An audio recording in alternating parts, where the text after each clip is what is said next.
Felice, comment ça va? Ah ben aujourd'hui très bien, hein, on est au Écoute, on te lendemain. prend au bon moment, quoi. Oui, ouf. Parce que ça va pas sortir, mais donc on est au lendemain de la victoire contre l'Antwerp, Oui. qui est un petit exploit. On peut parler d'un petit exploit? Ben, un exploit en fonction du déroulement du match peut-être. Après, en avant-match, on y croyait tous assez fermement parce que on sait que dans ce genre de match, logiquement, contre un adversaire de cette qualité-là, il y a des espaces qui vont s'ouvrir. Voilà, on n'envisageait pas de défendre autant qu'on a défendu. On espérait être un peu plus conquérant, avoir un peu plus le ballon. Maintenant, les circonstances ont fait que. Et oui, et donc dans le déroulement du match, on va dire un exploit par rapport à la mentalité, peut-être pas au contenu avec le ballon, mais à la mentalité, à l'envie des joueurs de préserver ces 3 points.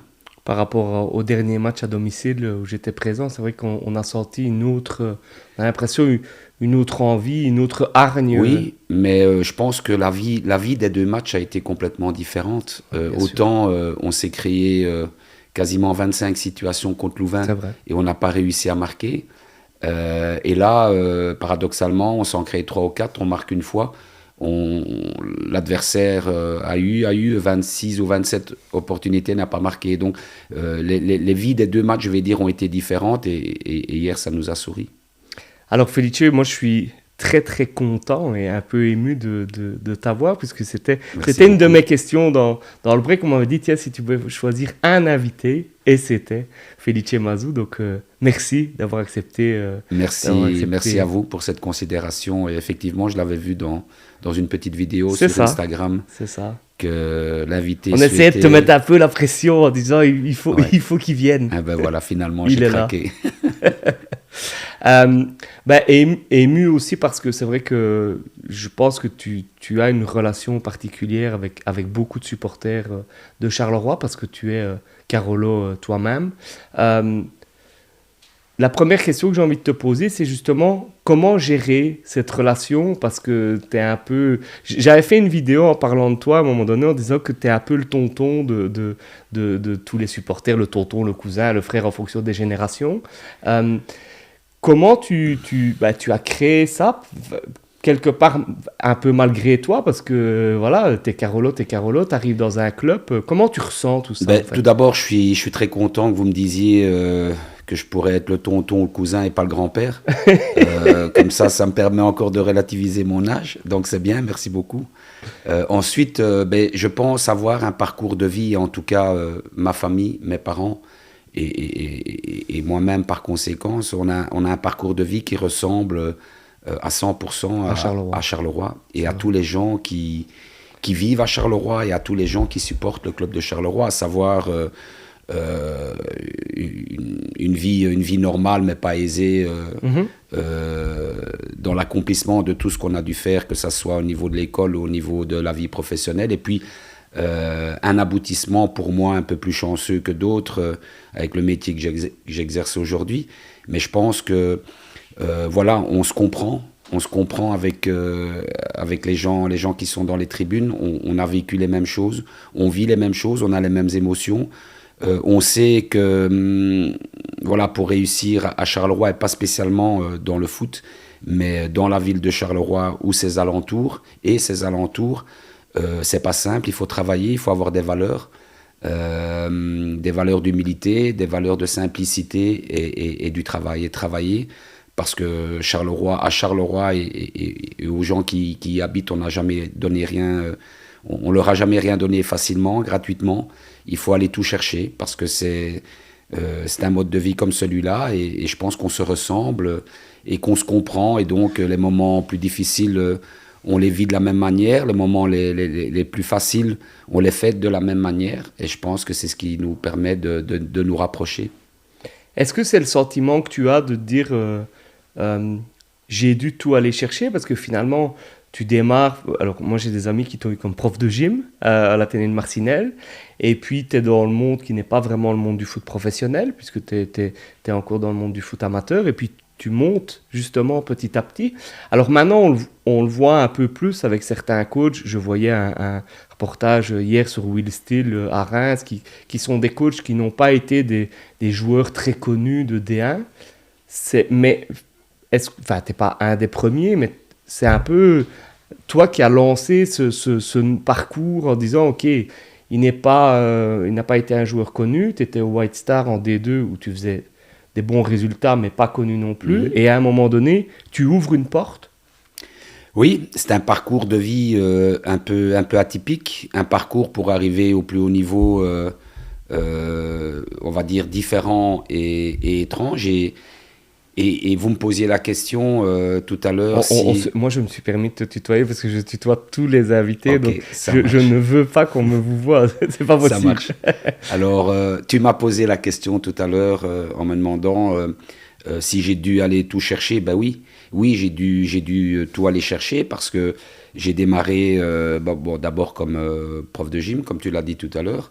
Ça m'a permis de rentrer dans une connexion pédagogique avec des gens en face de moi, avec des jeunes en face de moi. Et donc, j'ai quand même un peu appris mon métier dans ce parcours de vie, dans l'enseignement.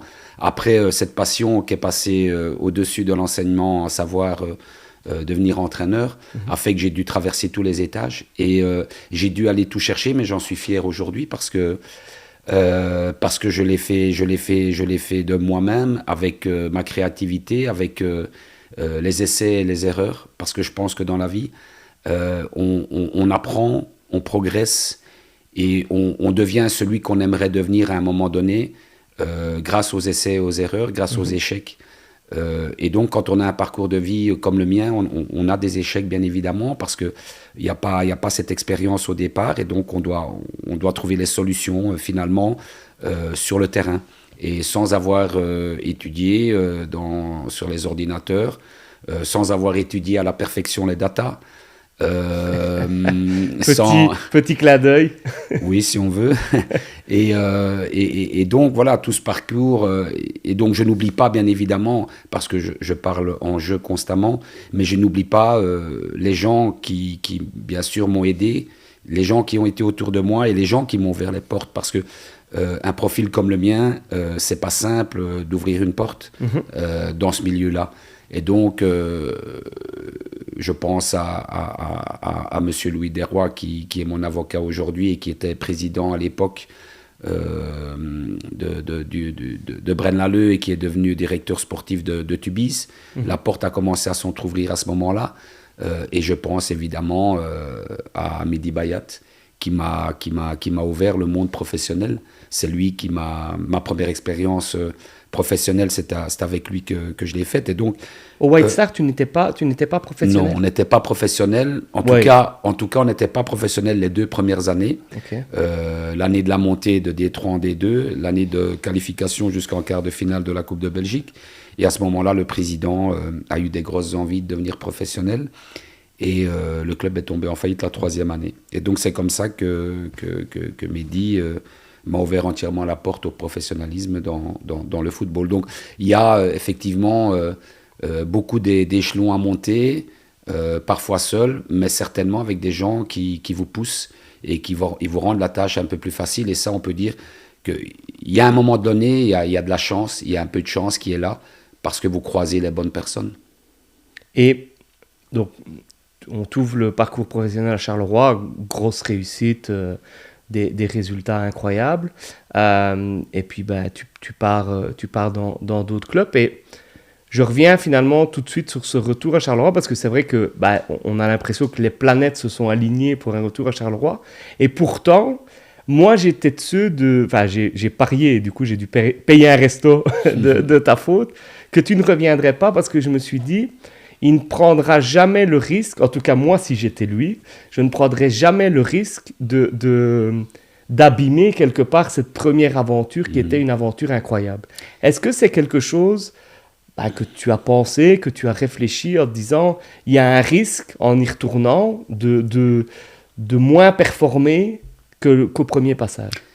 Alors, il y a plein de questions là-dedans et il y a plein de réponses. Donc, je vais essayer d'être succinct. La première question, c'est de se dire quand je m'en vais. Bon, à un moment donné, ça se passe mal à Anderlecht, ça se passe mal pour Edouard Steele.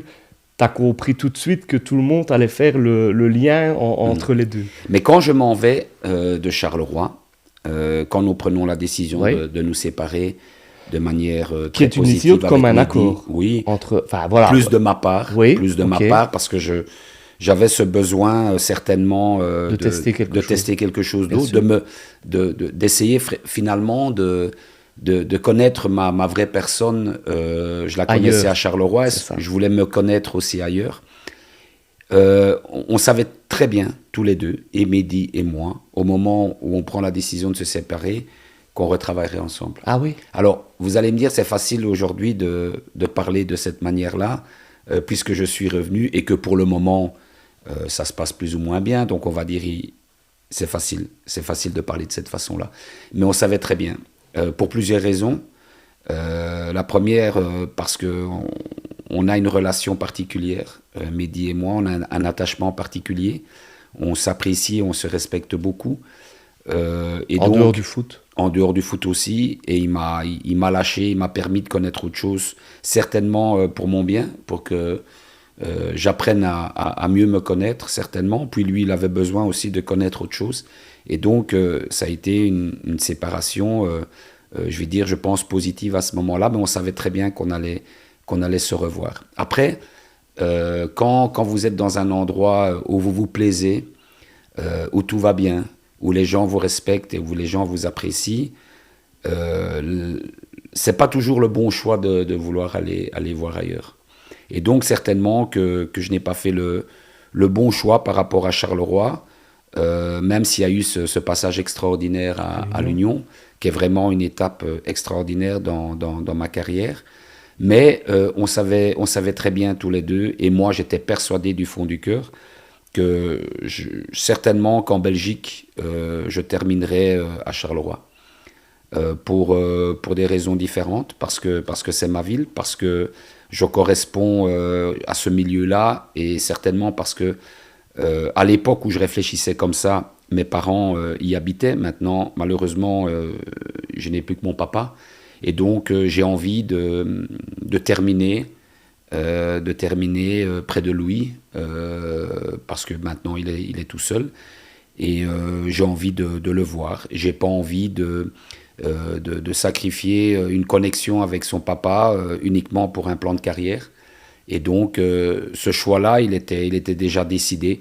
Maintenant, quand j'allais prendre ce choix, ou quand on allait me donner l'occasion de prendre ce choix, il ça, fallait je n'en que les savais rien. planètes se réalignent. Et puis en avançant avec l'aventure, dans l'aventure avec Anderlecht, et en voyant comment les choses se passaient, en voyant aussi comment ça se passait à Charleroi, effectivement, dans le fond de moi-même, je me suis dit, si ça devait se terminer à Anderlecht et Mehdi me sonne, ça pouvait se passer, ça s'est passé. Je savais que j'allais répondre dans l'affirmative tout de suite, sans discuter contrat, sans discuter quoi que ce soit.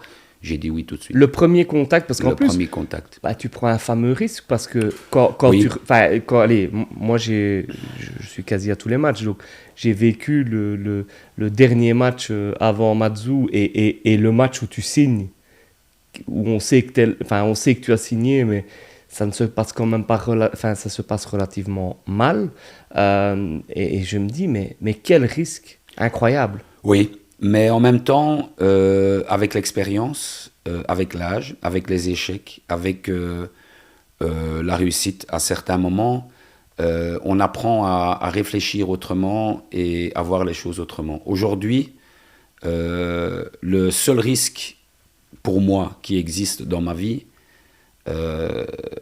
c'est d'être confronté à la mort. Le reste n'a plus d'importance. Et donc revenir à Charleroi, pour moi, c'était pas un risque. C'était retrouver du plaisir, retrouver des gens que j'apprécie, retrouver des gens qui m'apprécient, même si dans la vie, il y a beaucoup de gens qui font semblant. Mais en tout cas, il faut essayer de les reconnaître et de savoir vraiment qui sont les vrais et qui sont les faux. Mais en tout cas, c'est un milieu et un endroit où j'avais vraiment envie de revenir. Et donc, il n'y a pas de risque. L'échec fait partie de la vie.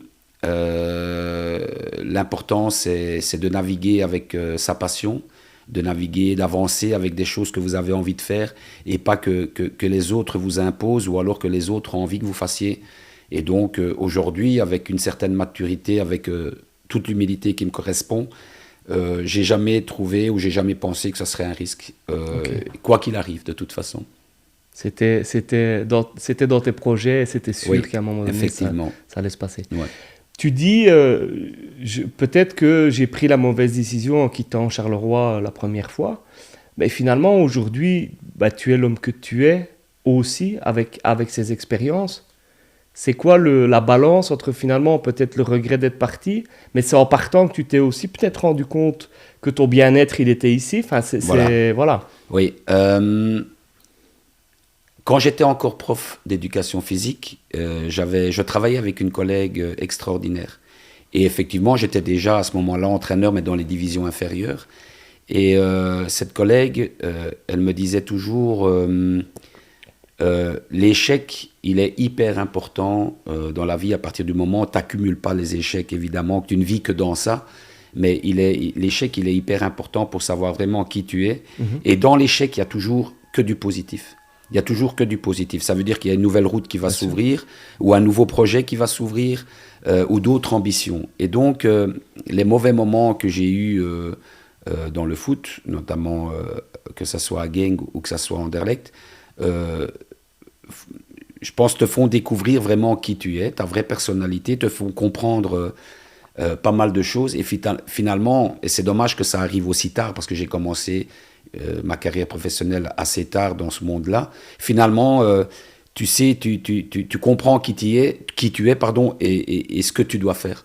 Et donc, voilà, je pense que cet aboutissement aujourd'hui d'être à Charleroi me permet de nouveau d'être celui que j'ai voulu toujours être, à savoir moi-même, à savoir dire ce que j'ai envie, de le dire comme j'ai envie, de danser en face des caméras si j'ai envie de danser, de chanter, et de ne pas prendre un personnage en fonction du milieu dans lequel tu es, et obligé de prendre un autre personnage que le tien. Alors, et tu as aussi réussi à garder finalement toutes ces années un lien avec le club, mais avec les supporters. Enfin, moi, j'ai vécu un Union Charleroi où bon, tu nous as donné une leçon puisqu'on est reparti avec 4-0. J'avais des supporters de l'Union qui disaient, allez, c'est pas grave, ça ira mieux la prochaine fois. Et où, au final, tu as été applaudi, acclamé par les supporters du Sporting. Enfin, c'est quand même rare un entraîneur quand tu viens de perdre 4-0 et que tu te dis non, on va rester pour Felice. Oui. C'est quoi ce lien? Enfin, c'est du respect. Je pense Oui. que c'est tout simplement du respect, le respect que j'ai toujours eu pour eux et le respect qu'ils ont toujours eu pour moi par rapport à la connexion, tout simplement, aux échanges qu'on a eus dans les grands moments, au fait d'avoir quand même perduré 6 ans, je vais dire par amour du club et par un peu aussi respect de tout le monde. Et je pense que les supporters l'ont compris à ce moment-là et ont voulu me rendre un peu cette connexion et ce respect qu'il y a toujours eu entre nous. Et puis peut-être qu'aussi, peut-être pas la majorité, mais un grand nombre avait envie ou était persuadé que je reviendrais un jour. Et donc... avait envie, la majorité. Était persuadé, peut-être un peu moins. Oui, c'est gentil de me dire qu'ils avaient toujours envie, la majorité. Après, j'ai toujours gardé des contacts, pardon, et je vais pas citer, mais j'ai toujours gardé des contacts avec des représentants, avec des leaders, des groupes de supporters et des contacts très positifs. Et donc, sans doute que dans mes sous-entendus, ils savaient que mon envie était de revenir un jour. Alors, en te connaissant un peu et en analysant un peu, j'ai pas l'impression que tu es quelqu'un qui recherche systématiquement la lumière. Tu es plutôt même quelqu'un de discret. Comment tu gères cette mise en lumière? Parce que tu es quand même coach du plus grand club de la région et quelqu'un de connu. Comment tu gères ça dans ta vie de tous les jours? En fait, je n'ai plus envie et je n'aime plus être mis en lumière. C'est pas négatif ce que je dis. Quand vous sortez d'un monde normal, parce que le monde normal, c'est pas le mien, c'est pas le monde du football professionnel. Le monde normal, c'est tous ces gens dans les tribunes qui travaillent très dur pour pouvoir venir s'offrir un match le week-end.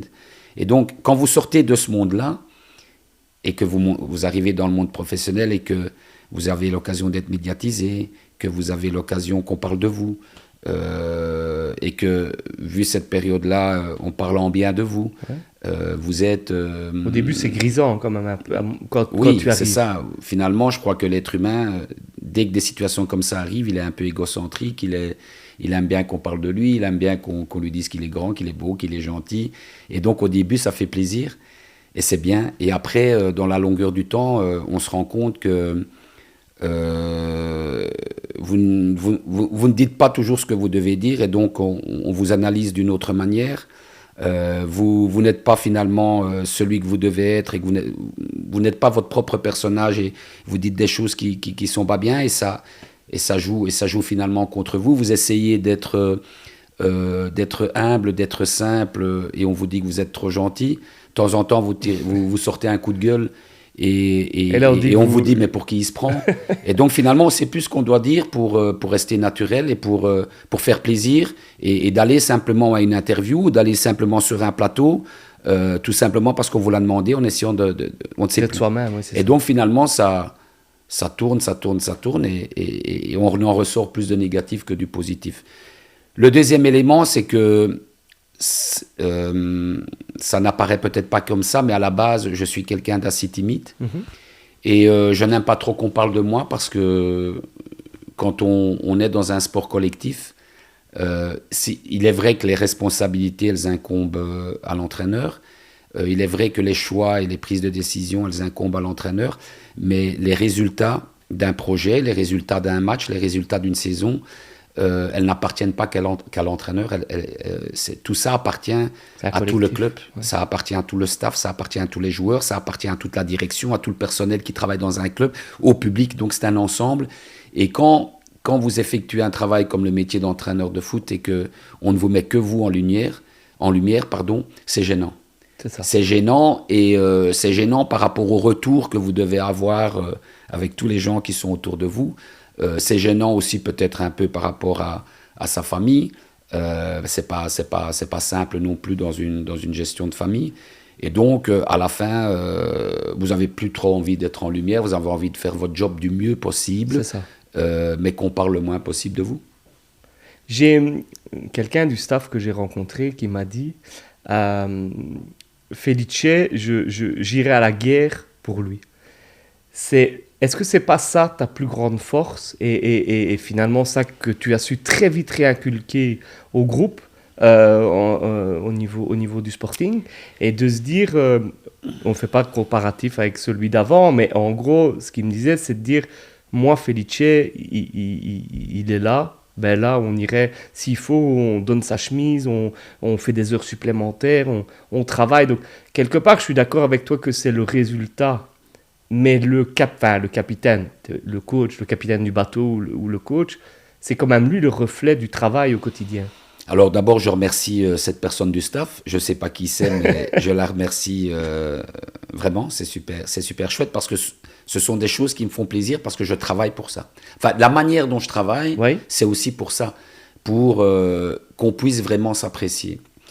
Et donc moi, j'estime que quand vous êtes leader, que ça soit dans le sport, que ça soit en société, dans une société, dans n'importe quelle société, dans n'importe quel boulot, quand vous représentez un groupe, quand vous êtes leader d'un groupe, si vous voulez réussir votre projet à long terme, c'est pas par dictature, c'est pas en imposant des choses, c'est justement en partageant. Il faut être suivi. Il faut pouvoir se faire respecter, je pense, en partageant les idées, pour finalement prendre une décision. Vous devez amener les gens qui travaillent avec vous à être d'accord avec vous en finalité, même s'ils ne sont pas d'accord au début. Mais de j'ai une manière de travailler, et je ne dis pas que c'est la bonne, mais en tout cas, ça sera tout le temps mon personnage jusqu'à la fin de ma vie. C'est que pour réussir en tant que leader, il faut pouvoir partager, il faut pouvoir demander des idées, il faut pouvoir mettre en évidence, faire travailler tous les gens qui travaillent avec vous, mais d'une manière simple, d'une manière humble, et en leur donnant des responsabilités. Et il faut prendre ce risque-là. Tantôt on parlait de risques.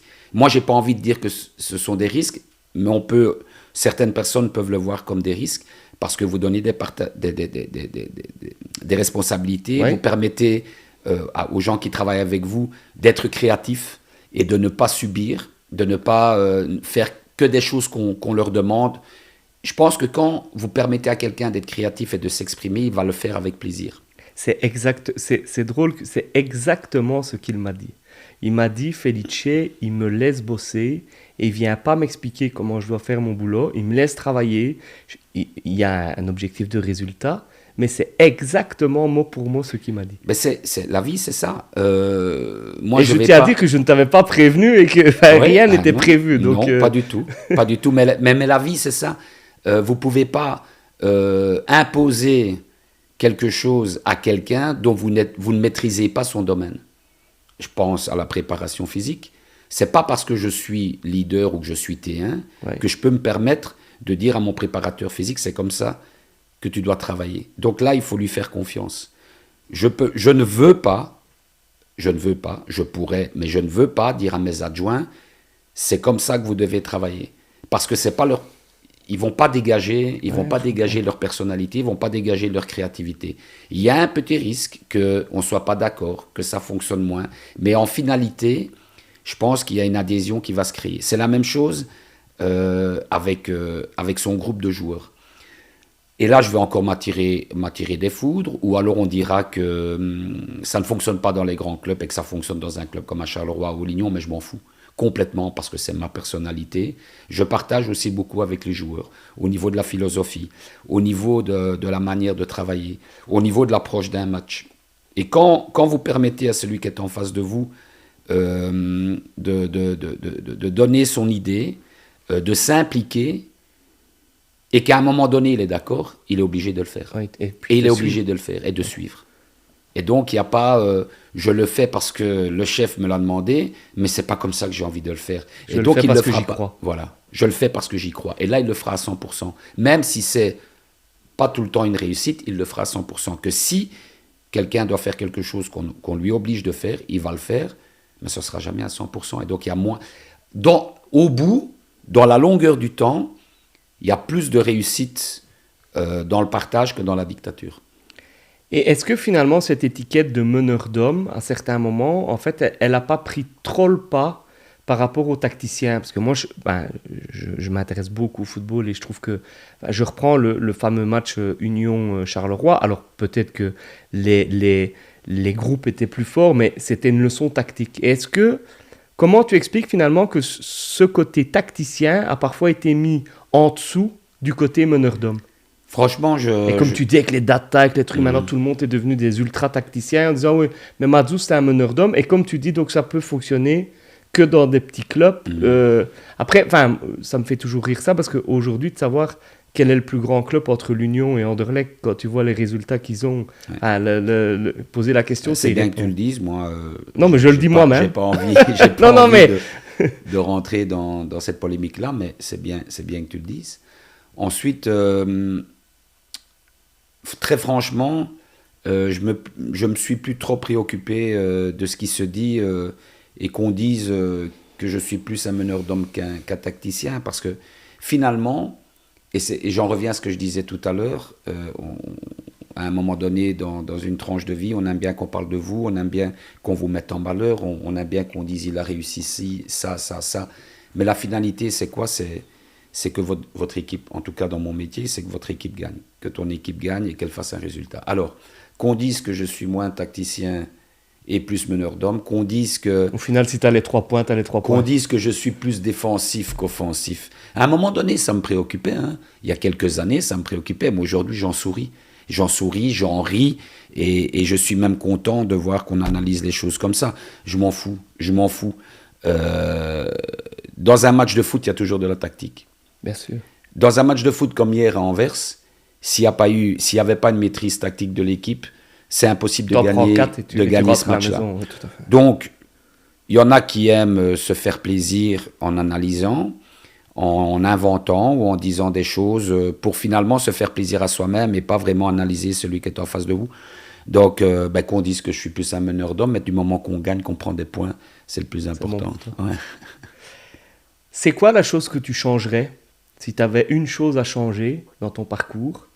de dire tiens, ça je l'aurais peut-être pas fait comme ça, ou qui est lié à un échec, ou pas nécessairement, en disant tiens. Mon seul regret dans tout mon parcours professionnel, Oui, mais vraiment, hein, mon seul regret, et le seul échec personnel, où moi j'estime que c'est un échec, même si mon entourage ou les gens autour de moi pensent qu'il y a eu d'autres échecs, mais moi personnellement, mon seul échec en tant qu'homme, en tant qu'humain, en tant que personne, c'est mon passage à Genk, où je n'ai pas été celui que je devais être. En tout cas, j'ai essayé de prendre un autre personnage, ouais.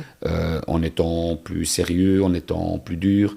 C'était ma première expérience dans un club comme celui-là. J'ai voulu ressembler à d'autres, et donc je n'ai pas été assez naturel. Et c'est certainement une des causes de cet échec. Tout Aujourd'hui, à simplement. Genk, tu referais différemment? Si Oui. tu signes à Genk aujourd'hui, Oui. tu referais Je différemment? referais différemment et je serais celui que je suis aujourd'hui. Je serais, oui, celui que je suis aujourd'hui, à savoir naturel, simple, danseur, chanteur, Ce que tu es redevenu à l'Union, en celui fait. que je suis redevenu à l'Union et que j'étais aussi à Anderlecht, malgré ce que tous les gens pensent, parce que j'avais une super connexion avec les joueurs. Oui, je vais dire, ce passage à Genk m'a vraiment servi. C'est l'échec qui m'a servi le plus dans ma carrière professionnelle aujourd'hui. Et donc, je suis déçu envers moi-même de ne pas être resté moi-même. C'est dur comme Oui, analyse. oui, c'est dur, mais en même temps, je pense qu'il faut pouvoir dans la vie faire des autocritiques et pas se mentir et pas toujours dire que c'est à cause des autres. Parce que quand vous dites toujours que c'est à cause des autres, ça veut dire que vous n'avez aucun reproche à vous faire. Et ça, c'est pas vrai. Je veux dire, dans une aventure, quand il y a des choses qui ne vont pas, c'est pas toujours à cause des autres. C'est parfois aussi à cause de soi-même. Et je pense que c'est la meilleure analyse qu'on puisse avoir pour pouvoir évoluer. Parce que si vous dites toujours que c'est à cause des autres, Bien vous ne sûr. vous remettez pas en question. Et si vous ne vous remettez pas en question, vous ne progressez pas. Et donc, ce passage à Genk m'a permis de me remettre en question. Et du coup, si je fais le parallèle avec Anderlecht, après tu nous dis ce que tu as envie de nous dire, mais comment du coup tu as ressenti? Parce que finalement, si je t'écoute, tu considères moins ça comme un échec Oui. que ton passage à Genk. Oui, bien sûr, parce que Pourtant, à Genk, allez, enfin, c'est pas je ne te défends pas envers toi-même, mais tu arrives quand même dans une équipe qui a perdu beaucoup de joueurs, qui vient d'être Oui. champion, oui, Est-ce que tu n'arrives pas dans une situation plus compliquée à Oui. Genk qu'à Anderlecht? oui, bien sûr, mais je le sais. Oui, bien Je sûr, le ça, sais. on est d'accord. Donc, ce serait trop facile, après coup, de commencer à expliquer cet échec par le fait que j'arrive dans une équipe qui vient d'être championne, qu'elle a perdu des joueurs, que ça va Oui, être bien sûr, difficile bien de confirmer. C'est vrai. J'ai fait un choix, je dois l'assumer, Ouais. en sachant tous ces paramètres-là, je les connaissais. Le fait qu'ils avaient été champions, le fait qu'ils allaient perdre des joueurs, pas autant, je ne savais pas qu'ils allaient en perdre autant, mais je savais qu'il allait avoir des joueurs qui allaient partir. Donc tout ça, je le savais. Donc je pense pas que ça soit le raisonnement que je devais avoir à ce moment-là. Le seul raisonnement, c'est que je n'ai pas été assez moi-même. Ah, c'est toi. Après, Et Anderlecht, et du coup Anderlecht, pour moi, c'est juste une question de résultat. Et on avait commencé la saison de manière extraordinaire. Oui. 6 matchs consécutifs, 6 victoires consécutives, qualification en Coupe d'Europe, élimination des Young Boys qui finalement avaient joué la Champions League, qui était une équipe de Champions League les années précédentes. bien sûr. Et donc tout avait bien commencé, puis tout d'un coup, on perd un joueur, on perd 2 joueurs qui étaient pour moi importants dans l'équipe, et puis ça se passe dans toutes les sociétés du monde, je pense, dans tous les clubs du monde. Les réseaux sociaux font très mal, parce que si aujourd'hui je te dis que tu as une chemise rouge, alors que c'est pas vrai. Si je te dis que tu as une chemise rouge, et que sur les réseaux sociaux, on va dire que tu as une chemise rouge, et que tout le monde reprend le fait que tu as une chemise rouge, à un moment donné, il y a 10 000 personnes qui vont dire que tu as une chemise rouge. Et c'est ces 10 000 personnes-là qui vont avoir raison. Et donc, pour en revenir à Anderlecht, une atmosphère négative a commencé à s'installer autour de l'équipe, dans le public, dans la direction. Et quand toute cette atmosphère négative s'est installée, c'est très difficile d'en sortir. Et le responsable, bien évidemment, et c'est comme ça dans tous les clubs du monde, c'est l'entraîneur. Mais il n'y avait pas Il n'y avait pas de fracture avec le groupe, il n'y oui, avait c'est pas de ça, tout à fait. fracture, tout se passait bien, j'étais en connexion avec eux. Et puis à un moment donné, voilà, ce fameux match au Standard a fait déclencher, je pense, une certaine peur aux gens qui devaient prendre des décisions, et ils ont dû prendre cette décision-là que je respecte. Oui, enfin, c'est la différence aussi dans le foot, c'est qu'à un moment donné, tu peux tout préparer correctement, tout prévoir, et le ballon, il touche le poteau Oui, au lieu de bien toucher le sûr. petit filet, et Comme ça ça change s'est tout. passé contre Louvain, où le ballon a touché le poteau sur la tête de Ouais, Badji, bien sûr. le ballon a tourné autour de la ligne pour sortir à côté du deuxième poteau sur cette occasion-là, comme le gardien qui touche une fois le ballon, qui lâche le ballon, mais qui va juste la chercher sur la ligne. On se Oui, crée et quand tu étais 25, à Anderlecht, comme le match Anderlecht-Charleroi, comme où le match Anderlecht méritait le enfin, match où on reçoit, où je 30 suis fois de encore, gagner. voilà, où on se crée, je sais pas combien d'occasions pendant 90 minutes, Charleroi sort une fois, il marque. C'est la même aventure J'avoue hier. que sur ce coup-là, j'étais assez content. Hein. Me Je doute. t'aime beaucoup, mais j'étais quand même... Me doute. Mais comme voilà l'histoire de Louvain et l'histoire de notre match hier où l'Antwerp a eu des situations, le Ouais. ballon est passé à côté, où Hervé est allé chercher des ballons extraordinaires, où des joueurs se sont jetés comme des chiens pour empêcher la frappe. Ben, voilà, la vie d'un match, C'est une elle des est parfois difficultés du différente. poste d'entraîneur. Oui, c'est que vous pensez tout maîtriser, mais en fait, un entraîneur ne maîtrise pas grand-chose dans le foot. Il peut maîtriser une gestion de groupe, oui. Il peut maîtriser une théorie d'avant-match. Il peut maîtriser une philosophie théorique. Et puis, ce qui se passe sur le terrain, ça dépend toujours de l'adversaire. Comment l'adversaire bouge, comment l'adversaire défend, comment l'adversaire est focus, comment l'adversaire rate ou pas ses occasions, comment nous, on s'anime, la mentalité, la volonté. On essaye de mettre les joueurs dans les meilleures conditions possibles, mais à un moment donné, on ne maîtrise pas tout. Est-ce que Felice Mazou est supporter? Et si oui, de quelle équipe? Est-ce qu'à un moment donné, ou quand, enfin voilà, est-ce que tu regardes des matchs de foot à certains moments en étant vraiment supporter? Alors, Ceux du Sporting, tu les vis. Ouais, C'est très différent. honnêtement, je regarde de moins en moins, si ce n'est les matchs du championnat belge. Je Mais regarde ça, de c'est dans moins le cadre de ton travail. C'est le cadre de quand mon tu- ouais, travail. Je ne sais pas prendre plaisir en regardant un T'analyses, match. quoi. J'analyse, je suis dans l'analyse constamment. Et voilà, très sérieusement, de moins en moins, parce que sinon, j'aurais vraiment plus le temps de faire autre chose. Et je fais très peu de choses, malheureusement, dehors du foot, parce que c'est un métier qui vous prend énormément de temps. Et je ne regarde plus grand-chose, mais je suis un très grand supporter de la Juventus. C'était vraiment une bonne journée pour toi hier, alors. Ouais. Ouais, j'ai vu qu'ils avaient gagné. J'ai rien vu, mais en tout cas, j'ai lu qu'ils avaient gagné. À l'Inter. Ouais, à l'Inter. Je suis supporter de la Juventus parce que je suis d'origine du sud d'Italie et la majorité de ma famille, enfin que ce soit oncle, tante, cousin, cousine, etc., ont immigré dans le nord pour le travail, sont allés s'installer du côté de Turin.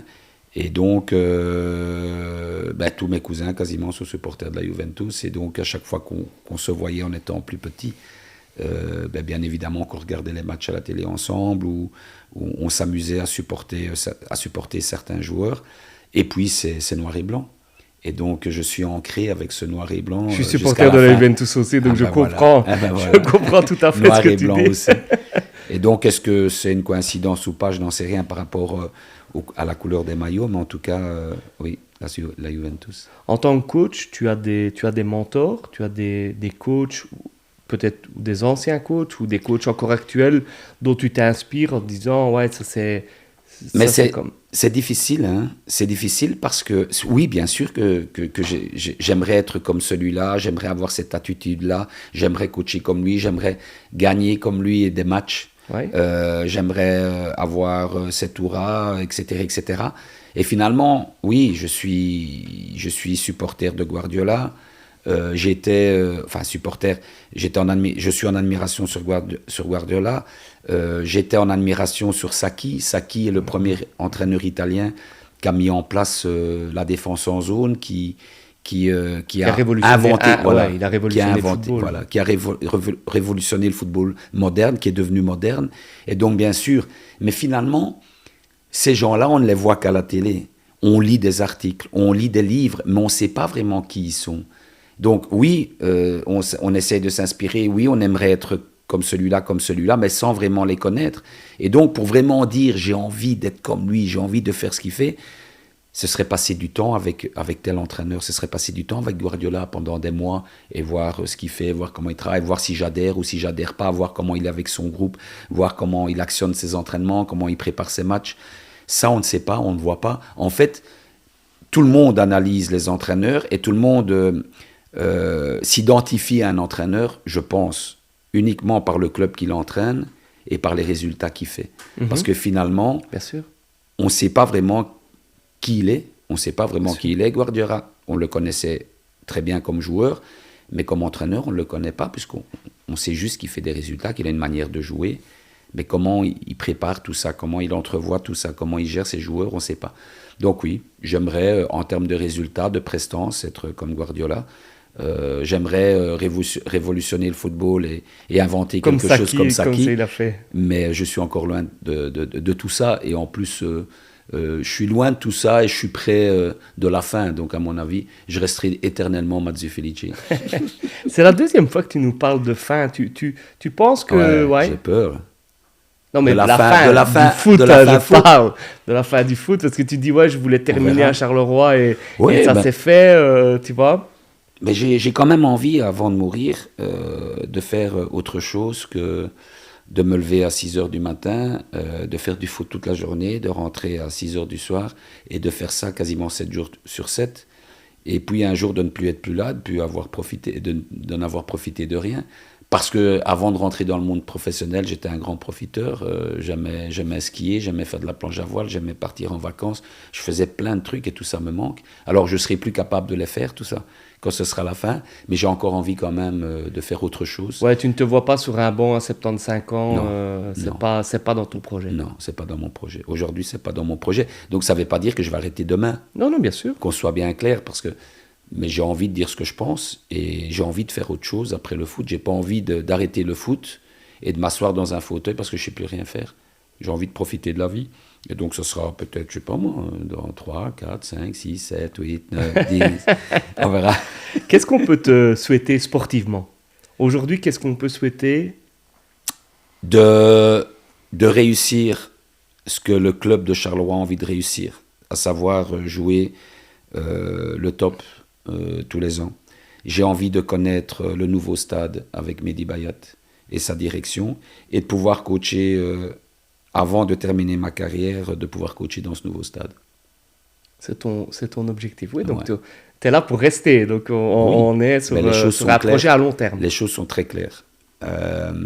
Tant que la direction, tant que Mehdi a envie de moi parce qu'il est content et que je n'ai pas décidé d'arrêter, je serai à Charleroi. Sauf si la Juve appelle.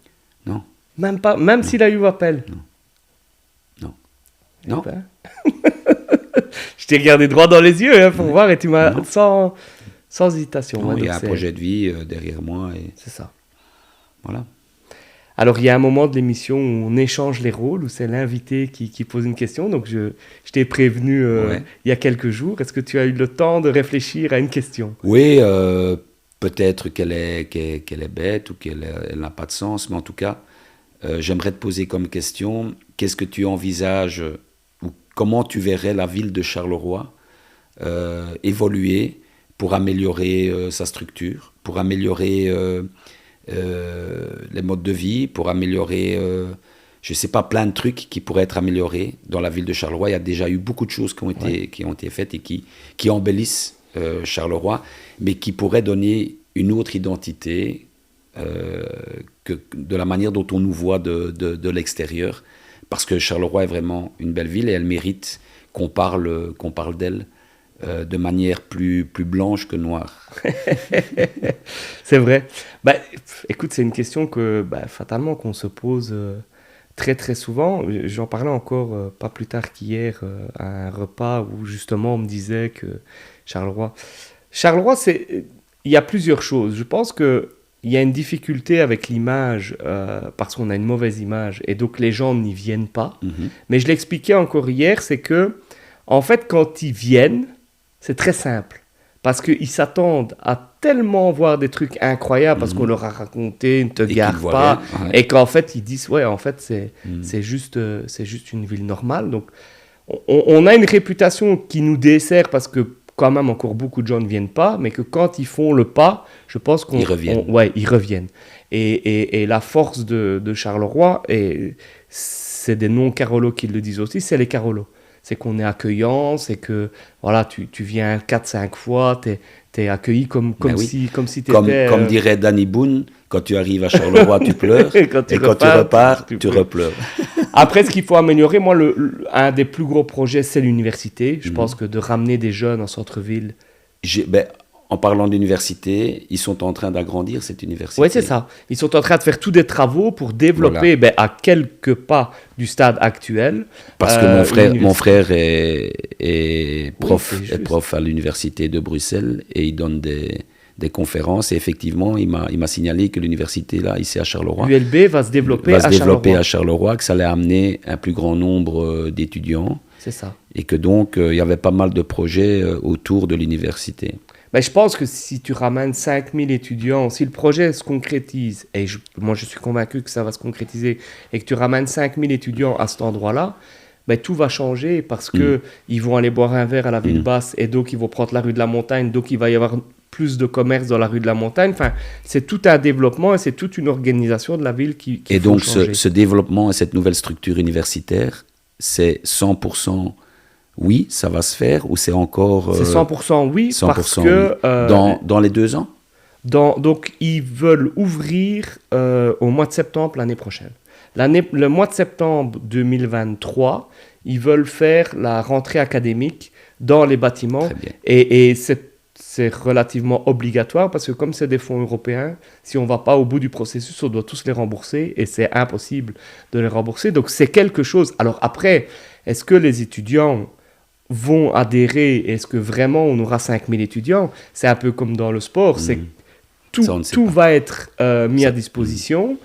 Je pense que la ville se prépare, nous en tant que, moi je viens du tourisme, on se prépare à se dire comment est-ce qu'on va accueillir ces étudiants qui ne sont pas Carolos, parce qu'en fait tous ces étudiants vont quelque part être des ambassadeurs, donc il faut bien les accueillir parce qu'après ils parleront bien de Charleroi, et c'est comme ça qu'on changera l'image. Donc moi, c'est mon point de vue. Et après, je pense que, comme un club, une ville, c'est un microcosme. Il faut je reviens sur le Sporting. Je pense que c'est un très bon ambassadeur de Charleroi. Ça l'a été moins à certains moments. Aujourd'hui, ça l'est. Et il faut que tout le monde tire dans le même sens. Chose que, allez, je prends l'exemple de Liège parce que je les prends toujours en exemple. Ils ont l'habitude de tirer en disant on est liégeois, on y va, on défend. C'est une principauté, c'est historique. Ouais. Et que nous, on a eu un peu l'habitude de moins défendre en disant oui, c'est vrai que Charleroi, c'est bof, machin. Et que ce sentiment-là, pour moi, il a changé. Et qu'il faut qu'on continue il faut arrêter d'être complexé, il faut avancer, il faut prendre de la hauteur aussi et avancer. Non, mais c'est intéressant parce qu'il y a plein de projets qui peuvent se construire autour de l'université. Tout à fait. Et le projet du nouveau stade, pas pour dire que le Sporting, mais ça va être aussi un projet, ça va totalement modifier toute la vie d'un quartier, d'une région, de quelque chose. Parce que je pense que le fait que le stade soit tout à fait en centre-ville, ça amène aussi toute une série de problématiques parce que tu ne vas pas aller habiter là-bas parce que tu te dis qu'une fois tous les 15 jours, tu ne sais pas rentrer, tu as les supporters. Vivre à côté du stade, ça doit être quand même... Et quand le nouveau stade sera construit, qu'est-ce qui va se passer avec ça, ce stade-là? On ne sait pas encore. Il n'y a pas de projet là-dessus. Aujourd'hui, non. Alors, il y a beaucoup de mètres carrés puisqu'il y a le stade et puis il y a la surface juste en face qui était l'ancien hôpital. Et donc, je pense qu'ici, l'idée, c'est d'attendre et puis de voir dans tout ce contexte, parce qu'en fait, il va y avoir quasi des kilomètres carrés de libre. Qu'est-ce qu'on pourra en faire? Mais ça, je n'ai pas la réponse encore aujourd'hui à cette question. Je pose toutes ces questions parce que c'est peut-être le moment d'investir dans ce coin-là. Ah, il y a des chances. Ça, il y a des chances. Il y aura des projets. C'est sûr que le stade et l'hôpital qui a été démonté, ça fait des espaces. il y aura des projets, ça j'en suis convaincu. Et il y a déjà des promoteurs qui s'intéressent aux surfaces en se disant, tiens, qu'est-ce qu'on va en faire? Et je suis convaincu qu'il faudra y ramener de l'habitat de qualité. Et c'est important aussi à Charleroi, c'est de se dire que des gens, finalement, comme toi, comme moi, qui sommes des privilégiés au niveau financier, comme tu disais, on ne vit pas la vie que tout le monde vit, se disent, on a envie d'habiter en centre-ville. Aujourd'hui, moi, ce n'est pas le cas. Si tu me disais, est-ce que tu as envie d'habiter en centre-ville? J'habite Ransard, je suis bien à Ransard, et donc voilà. Mais on est dans un bon chemin, quoi. Donc voilà. Ça marche. Il y a une question que je pose à tous mes invités. L'émission s'appelle Le Break. T'en as un peu... Enfin, t'as dit que ça te manquait de faire des breaks. Mais c'est quoi ton break idéal? À quel moment, aujourd'hui, en faisant quoi, tu arrives à totalement déconnecter du football, du stress, des ennuis Partir à l'étranger au soleil. Partir à l'étranger à la neige. Mais ça, j'y arrive pas. Parce que les périodes où je peux faire un break ne correspondent pas à la neige. Et donc, aujourd'hui, on va dire partir à l'étranger et au soleil et vraiment me reposer. Et justement, le stress, tu es quelqu'un de relativement stressé. Alors, aujourd'hui, tu as l'air serein dans ta manière d'envisager les choses, mais au quotidien, est-ce que tu es plutôt quelqu'un qui relativise facilement Alors, je suis stressé... bien évidemment, parce que j'ai envie de bien faire les choses. Je ne suis pas stressé parce que j'appréhende de parler à quelqu'un ou que j'appréhende de parler à un groupe ou que j'appréhende de parler aux médias ou par rapport aux résultats qui vont arriver. Mais je suis assez stressé dans le fait que j'ai envie de bien faire les choses, de bien faire passer le message, de donner les bonnes infos et de savoir si je n'ai rien oublié. Et donc ça me mine ou ça me stresse, oui. Et par rapport aux joueurs, est-ce que dans le monde du foot, parce que tout le monde dit ouais c'est un monde difficile, etc. Est-ce que tu as des vraies amitiés dans le monde du foot avec certains joueurs que tu as croisés ou avec, tu as parlé un peu de Mehdi Bayat où il y avait beaucoup de respect, mais de se dire tiens, ces gens sont devenus vraiment mes amis? C'est très difficile dans ce monde-là, très honnêtement. Et j'aimerais tellement, et mon personnage fait que si ça ne dépendait que de moi, je crois que j'aurais plein d'amis. Mais je pense que c'est pas dans le même sens, que les gens qui sont en face de moi voient les choses d'une manière différente et que c'est très faux. Je le dis comme je le pense, que c'est un monde très faux et que c'est très difficile d'avoir une vraie amitié. La vraie amitié, les intérêts ne comptent pas. Dans une vraie amitié, les intérêts ne comptent pas. Dans une vraie amitié, on vous apprécie pour celui que vous êtes, pas pour ce que vous faites. Et dans le monde du foot, on vous apprécie modérément ou on vous apprécie pas en termes de résultats. Et donc, et de productivité. Donc je ne pense pas Moi, dans mon cœur, j'ai envie d'avoir des amis. J'ai des amis dans mon cœur, mais je ne sais pas si je peux avoir le même retour, si le retour il est aussi honnête que celui que moi j'ai envie d'avoir, parce que j'aime les gens. Je suis quelqu'un, j'aime mes joueurs, je donnerai ma vie pour mes joueurs, mais je ne sais pas eux, dans leur intérieur, ce qui se passe.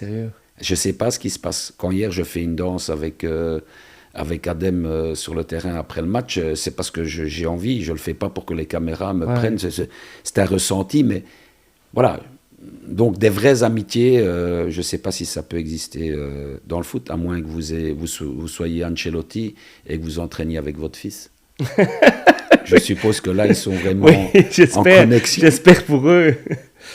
Allez, dernière question, là, je vais te demander un peu de te mouiller. C'est qui les 3 meilleurs joueurs, à ton avis, que tu as pu entraîner?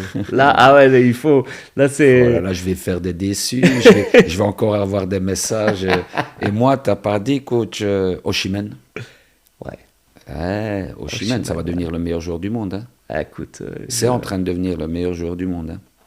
J'ai mes amis napolitains qui me font des oreilles. Mais oui, le gars, il est... Kebano? Ouais. Ah, putain. Oh, pardon. Je peux pas en mettre 4? Si, si tu peux même en mettre 5, si tu veux. Perbet? Ouais. Perbet. Kebano, Osimhen, je l'aurais mis. Ouais. Kebano. Perbet, j'aimais beaucoup ce joueur, mais je pensais pas que t'allais Si. le... Parce que c'est quelqu'un d'une efficacité extraordinaire, Ça, même c'est s'il n'a sûr. pas l'allant, les mouvements, le travail des Osimhen, des Kebano, en termes d'efficacité, c'est vraiment, et encore aujourd'hui, hein, il Oui, est et à puis Liège. le Osimhen que toi, t'as connu, c'est pas ce... Enfin, t'as L'Osimhen vu que le... moi j'ai connu, Ouais, il est ouais, arrivé moi je me rappelle soi-disant de blessé. toi qui hurlait parce qu'il était tout le temps hors jeu en disant Ouais, mais enfin ouais. regarde. Il est arrivé brut, les vraiment. clubs, ils devaient signer à Dortmund, ils devaient Ouais. signer à Zult, et ils ne l'ont pas fait parce que soi-disant blessé, je ne sais pas. Et donc, il est devenu ce qu'il est aujourd'hui. Donc,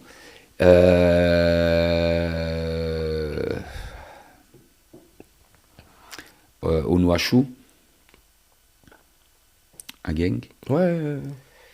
Euh, T'es déjà à 4, hein, donc c'est parce que là t'as peur d'oublier. Là tu oui, fais mais ton... il y en a beaucoup, très honnêtement, à ceux qui entendent, qui vont regarder, qui regardent. Je m'excuse. Il y en a beaucoup et je m'excuse, mais on m'a demandé 3. J'ai réussi à pousser jusque 5. Donc je vais encore en donner. À l'Union, tu dois donner Je vais à encore l'Union en donner. avec Je vais encore en ouais, donner. ouais. Je vais encore en donner un. Teddy Thomas. Ouais. Et il y en a d'autres, hein, à l'Union, s'il vous plaît. Continuez ce que vous faites. Vous êtes magnifique, vous êtes grand. Il y a d'autres bons joueurs. Maintenant, si mon interlocuteur me demande de donner 10 noms, j'en citerai encore de l'Union. Non, mais écoute... Voilà. Ouais, en plus, fatalement, tu as eu la chance d'entraîner beaucoup de joueurs dans ta carrière. Donc, Ouais, donc c'est t'en difficile. T'en as sûrement oublié. Une coupe, et ça sera ma dernière question, une coupe de Belgique avec Charleroi, ou je sais même pas ce que je peux je sais même pas ce que je peux comparer, mais ou je sais pas moi, un titre de champion du monde pour la Belgique, ou Oh, une coupe de Belgique avec Charleroi.